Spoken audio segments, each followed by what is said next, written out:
Good morning. It's Sunday. Live with Dr. JJ from the Anam Cara Prayer Corner. A reading from Proverbs.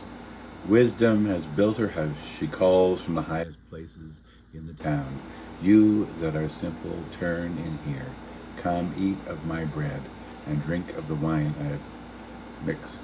Lay aside immaturity, and live and walk in the way of insight. Calling from the highest places. That's the place, a vantage point, where we can see the next horizon, what is ahead on the journey. We need a vantage point right now. We need to see what's ahead. Wouldn't the Christian faith be easier if it were a matter of mere belief or intellectual assent?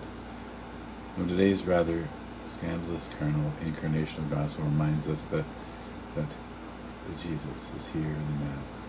When we think of Proverbs, as in the rest of the Scripture, we understand that God is one, God alone. And yet wisdom is portrayed in Proverbs as God's consort and companion. Wisdom is God's first creation, who stands with and beside God at the balance of the world is created. Wisdom is both grace and faith. She is the gift of God to God's children, inviting them and us to learn her ways of life and peace.